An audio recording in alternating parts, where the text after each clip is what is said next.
actually carried out geophysical survey in so many states in the country. Politically, in 1987, that was when we do what you now call the zero-party election. The things you use to earn money are there. It's just for you to know how to think of developing them. Representing the people is you being a trophy of dividend of democracy to the people. The people are the beneficiaries. The state now, the environment is quite friendly. The foundation is laid for even foreign investors, other investors within the Nigerian economy to come.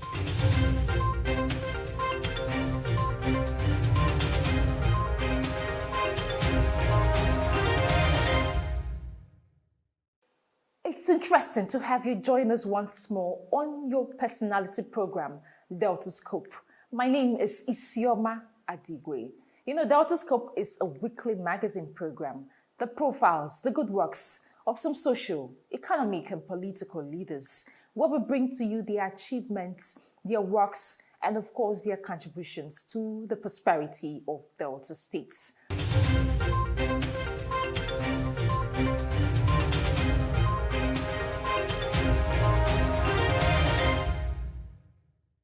On today's edition of Deltascope, our media crew had a conversation with a man with great personality.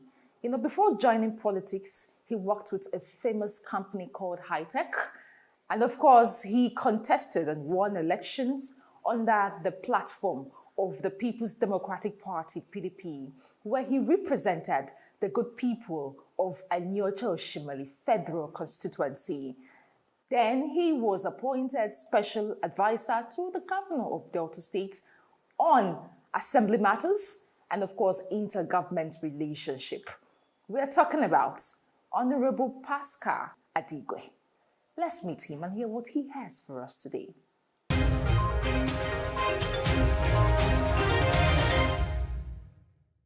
You are a native of Ogugude in Ogwashiko.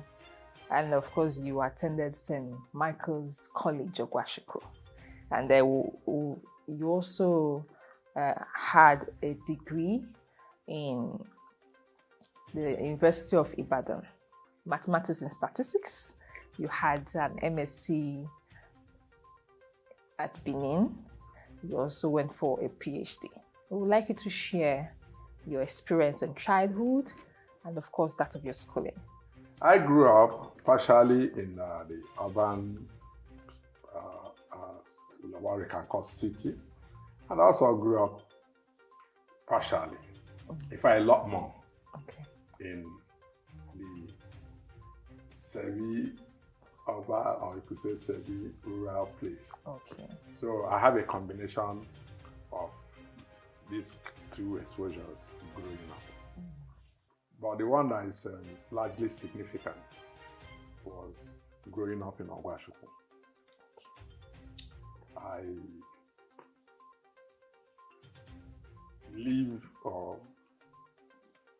we lived in the epicenter of social and economic activities of Ogwashiko.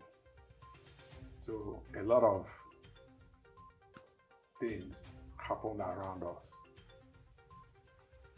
making us known to the larger people of our worship, and also giving us opportunity to know a lot of people growing up. We had the market in our place, we had the garage, we were living on the main road that you know in Ogwash, and also no matter what, people always come out there to converge on that area.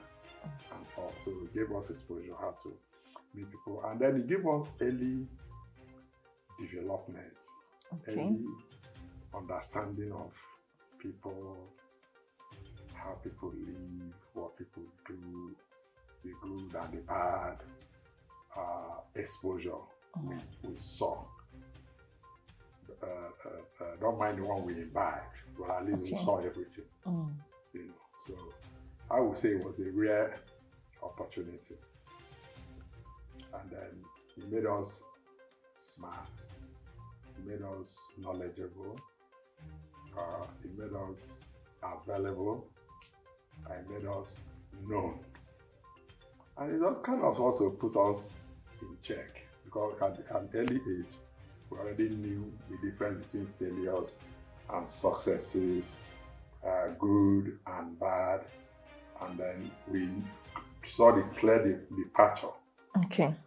of good from bad. And we were spurred at an early stage to imbibe good because we also saw the destination of good, that it is success. Of course. So we had a strong drive towards success. Okay. I went to school in Wash. I had opportunity to also get into big secondary schools when we were growing up. I had intelligence. I had a smart level school. I had a good results in school. But family dynamics, you know, some have to be university first, pressure here and there, and all. So okay, I'm going to Federal Government College, and we were ready and passed to go to. I had to go to a different kind of school. Just allowed us be involved. My father's hands were full, looking after his children and children of many other of his relatives and people. So I went to St. Michael's as well in Ogbashu. Yeah. But I have it on record. I like to boast with it. Okay. That I do not have a second in my results from primary 1 to 5 and from class 1 in secondary school to class 5. Wow. I didn't come out second. Wow, that's a whole lot. I like to boast with that. That makes me. Please do, feel free to. So we had a lot of friends. So our house was available for everybody. It was a convergent point for everybody. So we grew up a happy people. My parents' hands were free and open. They are rather giving to people around than giving to us because they believe that we will always get. So that's the philosophy in the family. Okay. So we developed like that. And then we made a lot of friendship. We kept in touch with our relatives. And I can count them. I feel accountable to them and accountable for them today. From there, I went to the university, straight from St. Michael's to the University of Ibadan. Okay. So at that time, many parents couldn't be that audacious. Some kept their kids in schools that are arm's length and all, and perhaps, smaller and lesser schools. Okay. But my dad was very audacious. He believed that the University of Ibadan was the best university in Nigeria. As of then? Yes. Okay. It's not contested. Let's not go there. Even till now, let's not go there. Okay. Because you may not win the argument. So, we sent all of us to Ibadan. And it was a privilege, a rare privilege at that. While at Ibadan, we took the fullness of life that we developed to Ibadan. Not sooner that we got in there, did we know everybody and everybody knew us. We became a man of the people. And we participated in everything. Like there's a common balance here. But you went through the school and the school went through you. So everything you think that young people did in school, we did. I did. Everything was balanced out. Yet, I didn't take my eyes off my education. I got in as a scholar of very high repute. I left the school with a good reputation. I didn't leave with the kind of result I expected. Okay. Yes. Because something remarkable happened. Oh, wow. All along I planned for, I got in, I worked towards studying architecture. Oh, Just not sooner than we began, the whole process did. Babangida changed school program then, and architecture was removed from the rest of Ibadan. So that was where you resided with mathematics. That was when our exam program has switched Okay. to mathematics and statistics. Because I was clearly the best in maths, all from primary 1 through till into university. It was an A1 staff. So the lecturers felt that this is the best place that I can shine. And as of that time, who born you to look at a lecturer in the eye and say, what they are saying, I won't do it. They just said, push me to math. I went to maths and statistics. I did very well, but deep down inside, to be honest with you, I didn't feel quite fulfilled because I lost a dream of a lifetime as the architecture stuff. And if you ask me, that could be part of what was responsible for my not performing 100 over 100 as I was exiting the university. If I have my way, I can draw by the hand of the clock, I would have refused to study that master's statistics and continue with architecture, even if it was another university. Just for the information. Okay. So we went through school, we did our stuff. It was wonderful. I was in one of the strongest hall in Ibadan, that's the Adigwe hall. Okay.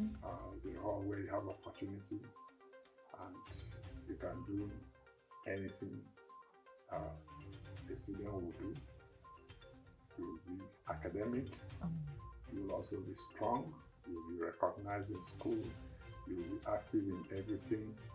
The only thing was that I beck and call. Oh, wow. We could make union presidents and we can remove presidents who were involved in everything. But I held the back of anybody who said he was from Delta at Ibadan. It was a case of don't touch a Delta and do no Delta no. Otherwise, Pascal and the people will come after you. So that protection that we give to our people later on in life, when we came into politics, everywhere we went to, we were paid back in many years after. Wow. Even till today.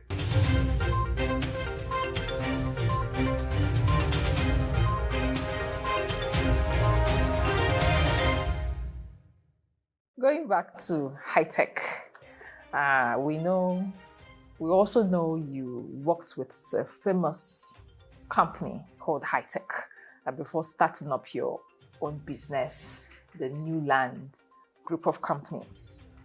At what point did you get into politics? And what made you get into it? Okay.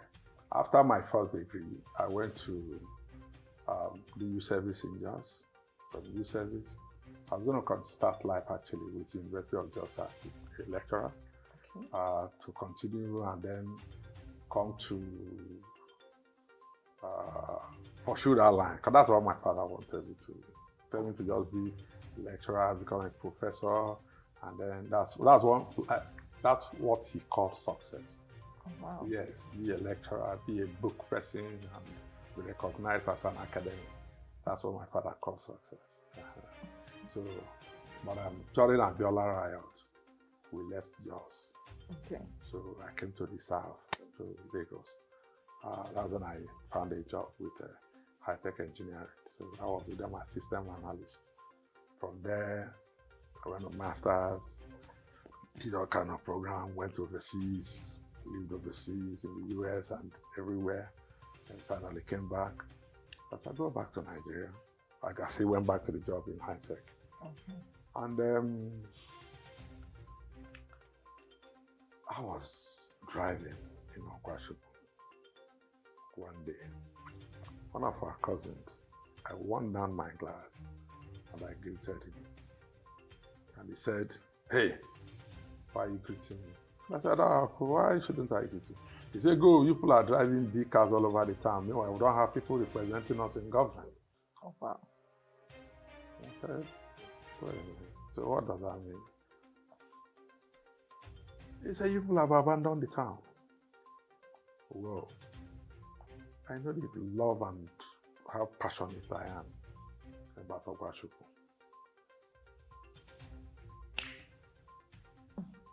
I invited him over and he broke it down for me. And he took me to what is called a ward. Okay. I never knew what he meant. Actually, to be honest with you, I thought he meant W-O-R-L-D, world. One. World? It was when we got there, I thought it was W-A-R-D, world one. I mean, ward two. And he got me registered. So we started asking questions. You know, how do you guys want me to come in? What do you want me to do? And all. And finally, we found out that where my niche is representation. Yeah, I'm not so much of an executive person. Okay. Yeah, but I'm a central tendency. I'm a stand-in for people person. You know, right from childhood, I led my school for debate and quiz and representation. You know, both secondary, both university and all, you know. So I like to be there for people. I like to stand in for people. You know, so I found out that my best niche in politics will be representative politics, Okay. not executive politics. And where I found that was either in the House of Assembly and the House of Rep. I found out that in the House of Assembly, to be honest with you, my cousin was there. Okay. Yeah, there's a way I'm configured. There are kind of fights I can fight, even till tomorrow. You know, there are kind of engagement I cannot get involved in, even till tomorrow. Everybody has the way God created them. That's true. So I found out that I won't have the guts to look in my brother's eye, Walter Ivor, and tell him I want to take over his position. He wouldn't go down well with me. So I checked, I found out the House of Rep was okay. And I checked, hey, what is it all about? I was like, representation, working for your people, going to get things for your people. And I found out I had the capacity, I could do it. I had the age, I had the energy, I had the resources, I had the contact. I was living in Abuja, I had done a lot of stuff in Abuja and all. I found out I was doable. So I put my hand in the plow and then started traversing there. I went around the constituency. My dad took me around here from 12 noon to 6:30 p.m. and declared that for what inquiries that he has made, that I will win the election. I can tell you the places we went to, 5 places. Yes, we went to late Senator Igbo's house. Okay. From there, we went to Chief Bandi, an Akuku man that lives in Asaba here. We went to Onya's house in Ward 4 in Asaba. Okay. Onya. We went to Diokba, forgotten his name now, Diokba in Okwe. It's a Diokba in Asaba. Yes, in Okwe, you know, further in Okwe. We went to Nwoko place in Nsokwa. Okay. In Nsokwa, right? We went to the last place, Jibuno. Jibuno. Yes, in Omicholona. Okay. And we saw him. After my dad discussed with them, told him that, Lord Michael, your son, go and sleep. That's how we engaged. And the rest is all history. In 2003, you contested and won an election into the Federal House of Assembly to represent the good people of Banyoto Shimwe people, you know, and of course you have been involved in the proposition of motions and of course several bills in the House. Are there any particular one you would like, of interest you would like to share with us? The one that resonated most with me, and unfortunately it is still not where I expected to be, would be the turnaround of the fortunes of Nigerian police and policing. And I'll tell you why. But before then, as this aspiration was being weaved together, my dad asked me, what are the specific things you tend to achieve when you get to this phase, so that you don't bring disgrace to this family? And I told my dad 3 things. 1, I told him that Ogwashepu, my town, sits on altitude of 475 meters above sea level, being the second highest position in the whole of, if care is not taken, Delta North. And that if you bring a dam there, it means that the cost of production of water is the only thing you will bear. The cost of distributing the water will be zero. And you know what water means. And to the glory of God, I got to National Assembly and I was able to achieve that dam in Ogwashepu. Just that Nigeria being what it is. We have done the dam. Now to put water reticulation, water supply that can now distribute water to where it will be consumed. Is where we are stuck till today, unfortunately. Number two, I used to come to, I was a young person. Okay. I used to drive to Abuja. I can even come to Asaba in the morning and go back in the evening from Abuja. But I found out that our people were paying heavily going to Abuja, traveling to Transportation. Abuja. Okay. Secondly, I studied Lagos and the cities around Lagos and how their development evolved. I studied Shagamu. I found out that everything about Shagamu was from Lagos. Ibadan, Abeokuta, Ijebu-Ode, Badagry, they were all feeding off Lagos. Why? Nearness to source of raw materials, economics, if you remember. That this one now is nearness to source of raw material plus nearness to source of power. And I said that we have to find a way to make our area nearer to Abuja and faster to Abuja.